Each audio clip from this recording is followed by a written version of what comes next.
Good morning. What a delight to have our young people leading in worship today. As a note for this afternoon, when we bring all of our people together to do something big like this, we won't have youth group. And so there's no youth group on Sunday afternoon today, but usually we'll be meeting starting at 4 o'clock. 4 for middle schoolers, and then high schoolers join us at 5:30. To frame our year, I chose this little morsel from the evangelist Luke, this verse. For where your treasure is, there your heart will be also. It encourages that the allegiance of the heart will be made fast to the kingdom of heaven, and that our time spent and strength involved in the world may be a reflection of God's love, Christ's redeeming grace, and the binding power of the Holy Spirit. Our youth look to serve throughout the year. Over the summer, some have shared some unique and powerful experiences of service, study, community, and discernment. And I've asked them to share with us today. Our first reflection is given by Brendan Alfers. He is a senior at Andover High School. Brendan went on the Houston mission trip, and our hearts go out to our friends in Houston who have had a lot of rain again. And he also attended Summit at Southwestern College. Brendan brings a strong, dedicated presence to his work and takes care of all those around him. So Brendan will share about our mission trip to Houston.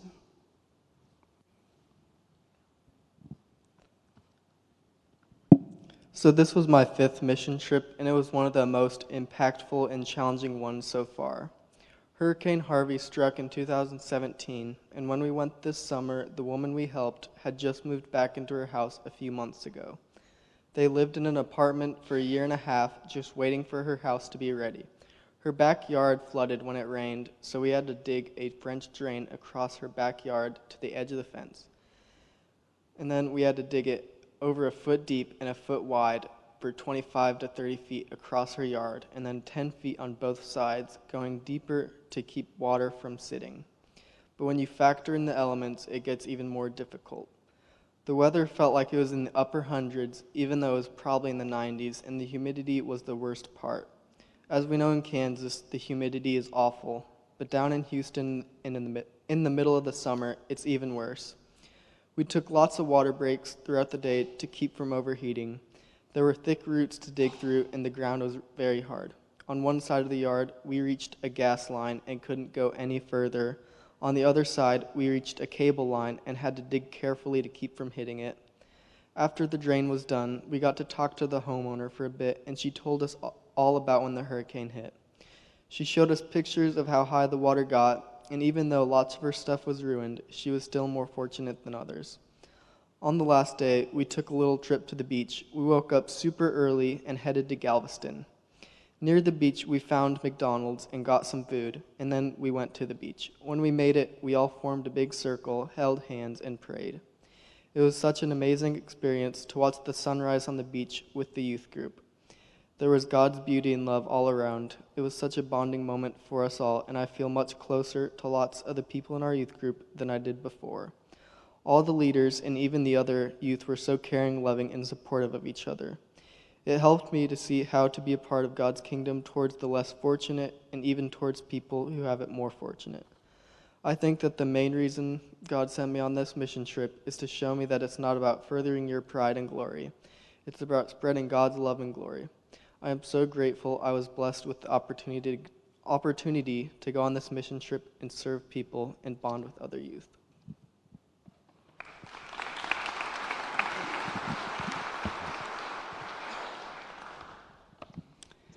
Taylor Barlett is a senior at Rose Hill High School. Taylor's sense of purpose, practical stick-to-itiveness, and her deep sense of well-being serve her and all around her well. She will also share about our mission trip to Houston.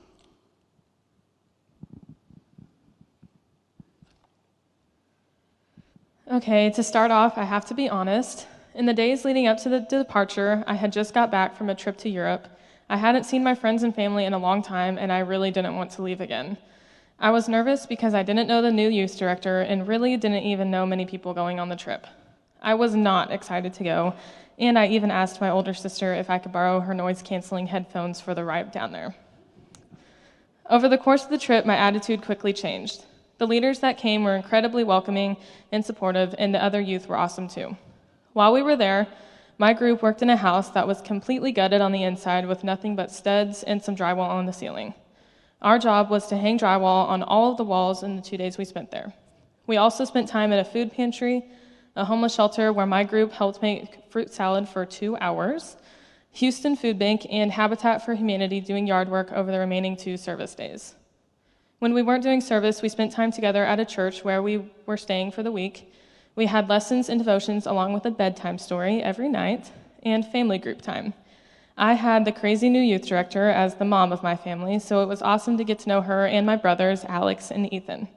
These times really made Houston special to me. It was amazing to see how my view of this week away changed as the time went by. I started out really not wanting to be there and not being engaged to being sad to leave at the end. I now understand that my treasure and heart lie with other people, and when others show me love, I spend my time trying to show them even more.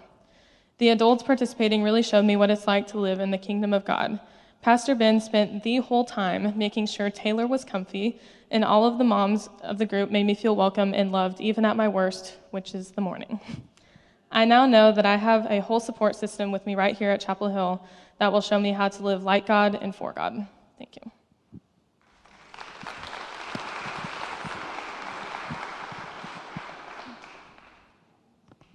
Wes Detter is a senior at Andover Central. Wes's authentic intentionality and serious devotion to his faith serve as a compass for himself and an example to others. Wes will share about his summer and Trail 1, or first-year experience, at Summit Youth Academy, hosted by Southwestern College in Winfield, Kansas.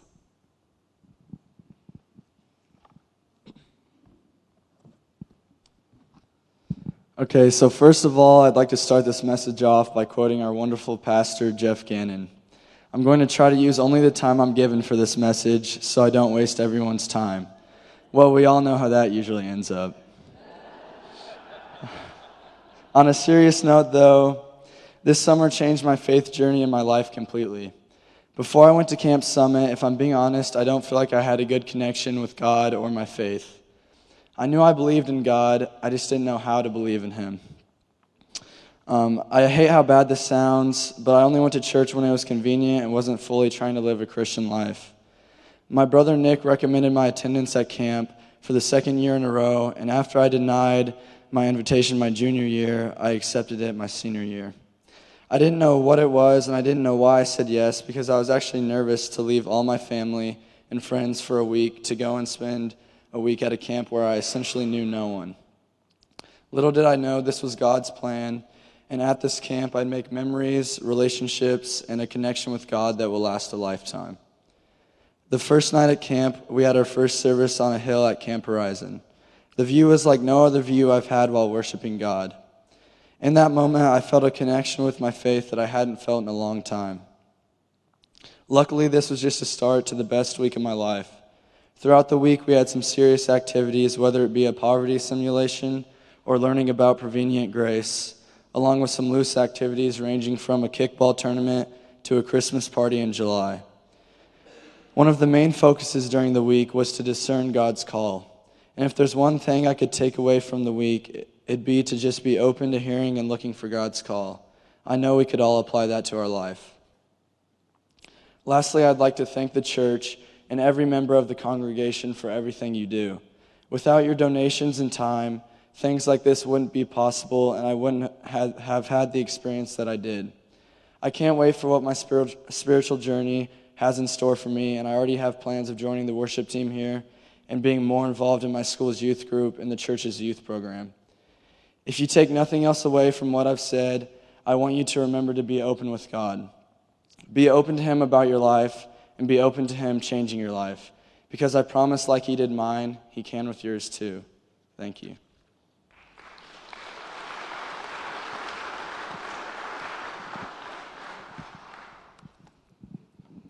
All right, now we have Janai Jennings, who is a senior independent.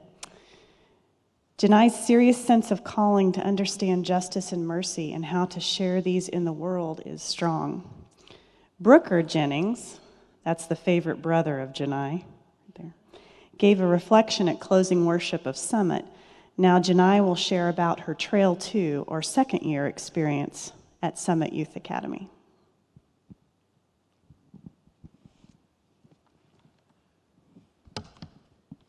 Just wanted to say before I started that I think it's a record of how many family members are speaking at one service. My grandmother, Beverly Benson, spoke at the service. I'm speaking, and then my brother's going to speak.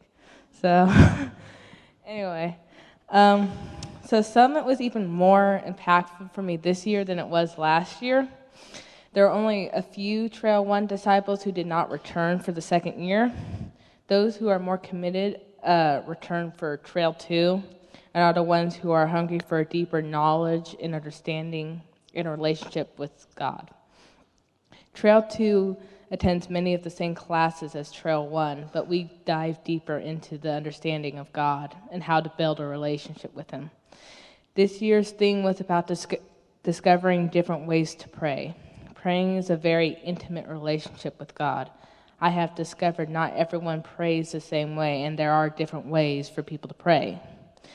You have to find your own way of praying. What makes you most connected to Him when praying?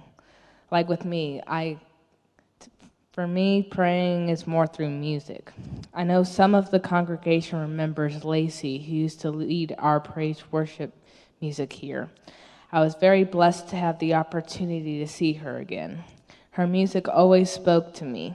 I think God led her to be one of the prayer leaders for us at Summit. She showed us a way of praying called silent prayer, where we were supposed to focus on God and let Him speak to us while she played music. We discussed more in depth about what prayer was in smaller groups and electives. For me, one of the groups I had is there an app for that? Where we discussed many different apps to use for Bible verses or Bible studies. Another big theme this year was about our vocation. We learned in the Trail 2 group that vocation and your job do not always correlate. People often confuse career and vocation as the same because in the secular world it is. For Christians, this is not always the case. Your vocation is your calling from God to use the spiritual gifts He has given you. Your career does not always have to be something you like doing or you're interested in. Careers can be something you're passionate about, but not necessarily the career God is calling you to do. We did a little test where we were supposed to pick 3 movies we really liked and find out what were similar themes with them. For example, my 3 main movies were Black Panther, The Lion, the Witch, and the Wardrobe, and The Amazing Spider-Man. The main connections between all 3 of these movies were about helping others and discovering what their full potential was, while going through a bit of bumps on the road. Summit Week was a big spiritual growth for me. I did not want to leave, and neither did most of the students who came. A lot of us were crying by the end and didn't want to go home. I was with people who were going through some of the same struggles as me. We sang together, prayed together, and some of us even cried together during worship while we comforted them. One of the most impactful things for me was the band groups. Bands are really intimate groups with no more than 5 people. We have a set of questions that we ask the whole group, and we're supposed to answer them if you're comfortable with it. You're supposed to feel comfortable enough to share the good things and the bad. They're your support system. I have been continuing on with this band group since I left. They are very supportive and kind people, and I'm glad that we are becoming closer and growing spiritually together. These events at Summit helped me to understand myself and God more. Summit has helped me to see that my career path has met the requirements of my vocation and spiritual calling. Since I have returned, I am more focused on God and less on what's going on around me. I I might do a little Bible studies throughout the day, or prayer, or just listen to some Christian music to get me in the mindset and remembering God. I couldn't have done all this without the support of my family, my youth leaders and ministers, as well as the leaders I made relationships with at Summit. To those of you who are going to be upcoming juniors and seniors, you need to participate in Summit because it really is a life-changing week. Thank you.